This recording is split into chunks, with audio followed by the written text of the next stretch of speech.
Hello everybody! Today's video is a subset of my YouTube fishing series where I try to help other YouTube fishing channels to catch more subscribers and get more views. This subset will cover areas that I might not include in my channel or I don't feel comfortable giving advice about. Now, I do believe, however, that they are important topics that should be covered in order to have a successful YouTube channel. In order to cover those areas, I've invited a few other YouTube fishing channels to come in and go over those topics.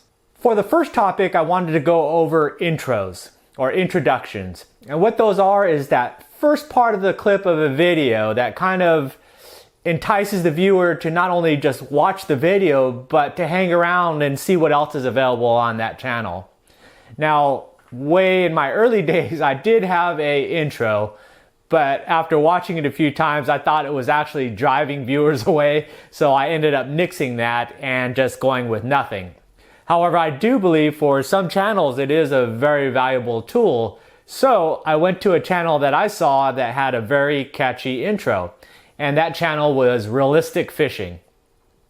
So I invited him to come in and to explain to all of us kind of what an intro is, what it's for, and go about making one.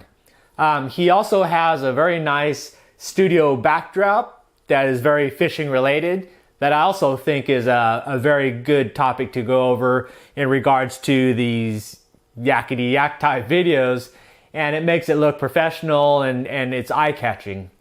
So with no further ado, I introduce you to Realistic Fishing. Hey, this is Alex from Realistic Fishing, and I'm here today on Key West Kayak Fishing to talk to you about intros.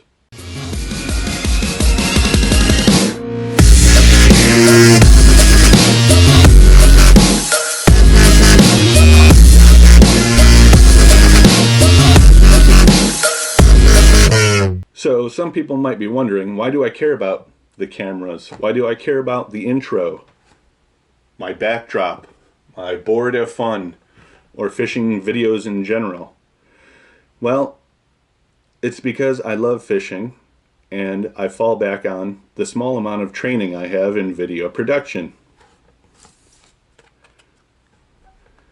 This is my Comcast Public Access Producer's Card. So the Comcast Public Producers course was I think 10-week, maybe 8-week course where you drive over to the Comcast studios, learn about the cameras, learn about staging, lighting, camera setups, camera angles, all that kind of stuff, in hopes that you produce a TV show to put on Comcast Public Access Television. So what is an intro and why do I use one? An intro is a branding tool. It's a short video sequence produced for purposes of association. The aim of the intro is to get the viewer to remember your brand or to associate the song or scenes from your intro with your brand. This is also a good time to insert graphics, pictures, catchphrases, anything you want people to associate with your brand. Alright, moving on. Why do I use an intro? I use an intro to make my channel stand out. An intro is like a piece of art. If you can create the intro and be confident in it representing your brand, then that's a major accomplishment in my book.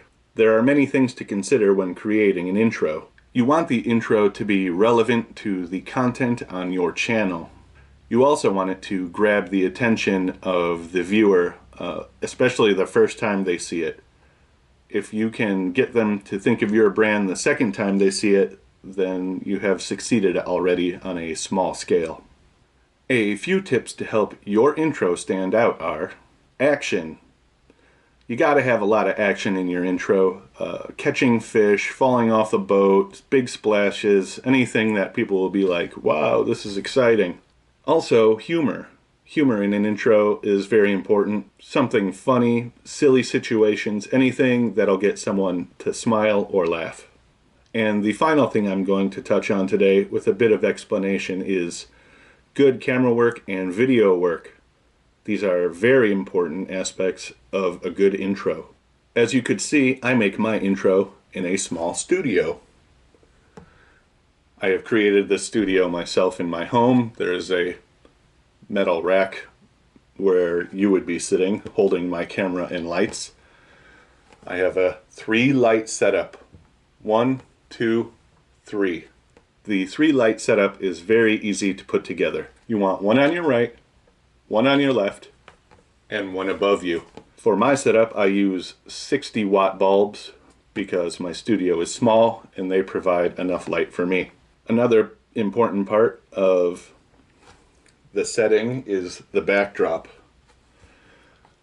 I use a grass mat backdrop with a corkboard, a small collection of things I have accumulated to keep my setting interesting. My studio setup also includes a few tackle bins, the gear that is on my table, the chair that I'm sitting in. You too can easily set up your own home studio if you have lights, a background, and a camera. All of the other stuff is just added to keep it interesting.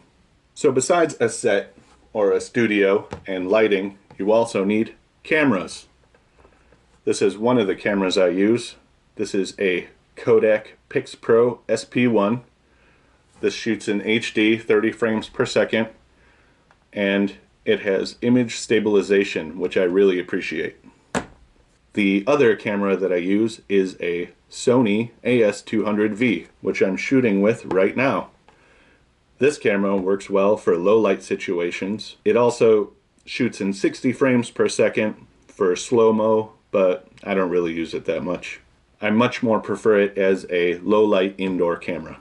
I actually use the microphones that are native on the cameras themselves because I'm in a low noise situation inside of a studio that I created at home. However, outside, if you're shooting parts of your intro, you might get a lot of wind noise in there, so it's best to edit that out.